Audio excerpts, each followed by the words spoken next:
Chapter 2 of The Chocolate Touch. I do want to show you there aren't very many illustrations in this book. They're drawings, and there aren't a lot of them, but this is one that was in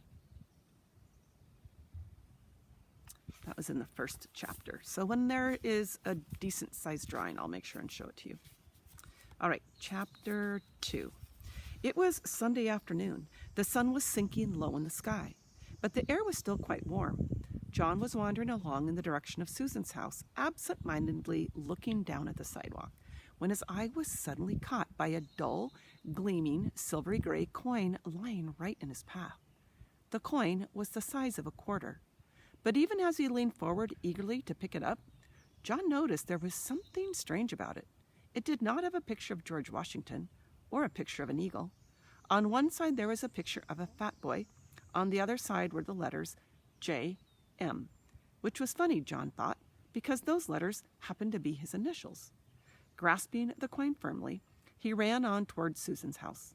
She liked to collect things. He thought she might be interested to know that he had the beginning of a coin collection. Although he was in the habit of going over to Susan's by the same route once or twice almost every day, this afternoon John found himself turning left where he usually turned right. I always go the same way, he thought. This time, for a change, I'm going a new way. He didn't stop to consider that you cannot go east by going west unless you go all the way around the world. Only 2 blocks along the unfamiliar street, John came to a small corner store. It was a neat red brick building with 2 big show windows. They were full of all sorts of candy. Susan was immediately, absolutely forgotten. John pressed his nose against one of the windows. He was imagining the taste of the chocolate-covered almonds and chocolate fudge on the other side of the glass when he noticed a man in a white apron standing behind the counter and beckoning to him. John was surprised. He hadn't expected the store to be open on Sunday. And here is a picture of John looking in the window and the man on the inside. "Don't just stand there in the doorway, John," the man called heartily. "Come on in and get some fresh, sweet, creamy chocolate. There's a special sale today." How did the man know his name? John wondered. He couldn't remember ever having seen this store before. The storekeeper saw John hesitate. "The chocolate I use in my kitchen comes direct from the heart of Africa," he said. "I use none but the finest ingredients, and my recipes, well, I bet you've never had chocolates like mine before. Come on in." "Thank you," John replied, walking to the counter.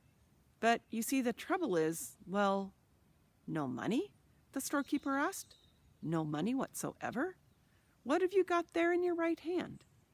John had forgotten the old coin in his hand. "Oh," he said, "this is part of my coin collection.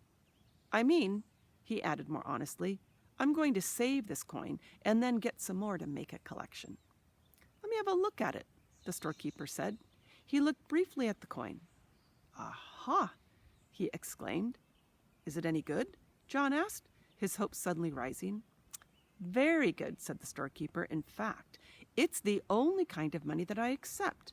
But I don't suppose that you'd want to spend it on a box." "A whole box?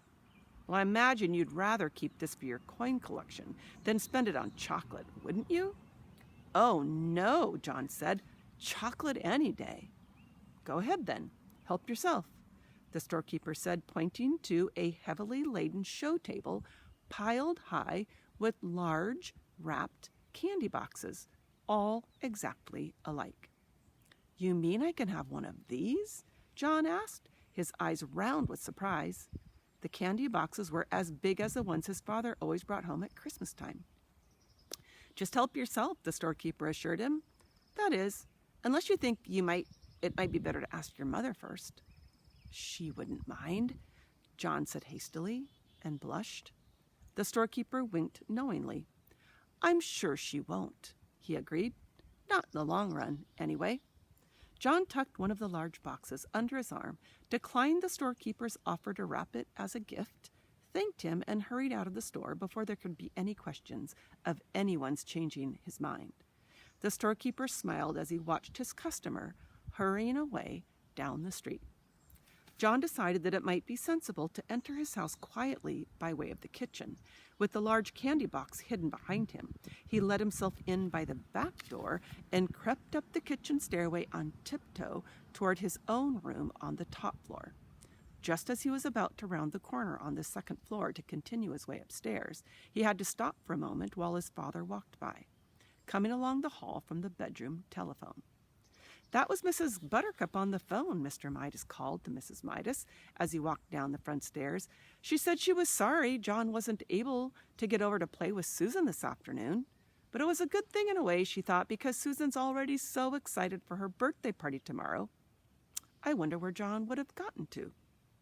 As soon as the second floor was quiet again and John knew there was no danger that his candy box would be seen, he hurried silently up to his bedroom, pushed open the door, and slid the box under his bed.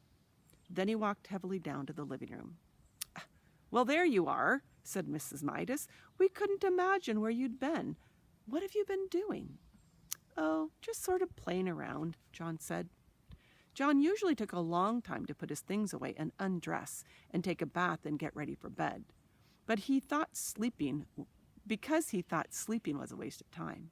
But this evening, he started yawning long before his usual bedtime. I'm sleepy," John announced. "Well, all right," said Mrs. Midas. "You'd better be getting to bed. Time for your medicine." John's medicine came in a bottle. It had been prescribed by Dr. Cranium. John had to drink a big spoonful every night to make up for all of the vegetables and fruit that he left on his plate at lunch and dinner. The medicine tasted like soap, mud, glue, ink, and paint. It tasted horrible. Much to Mrs. Midas' surprise, John ran ahead of her to the dining room cupboard where the medicine and the medicine spoon were kept. By the time she got there, he had already filled the spoon. Then, without any coaxing, he emptied it into his mouth.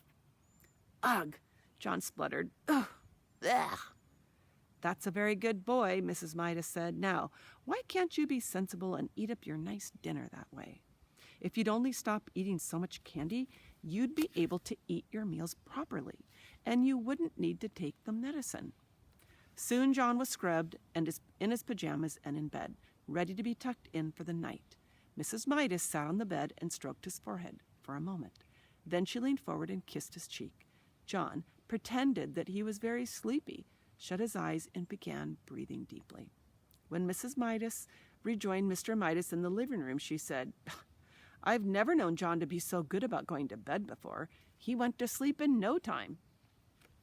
A few seconds after the bedroom door had closed behind his mother, John leaped to the floor, got down on his hands and knees, and felt under the bed for the candy box.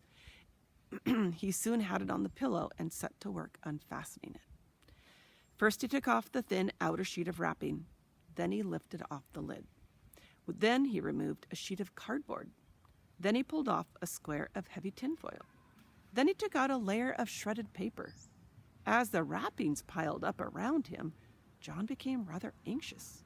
At last he came to a small, central ball of cotton, and there, right in the middle of it, was a little golden ball.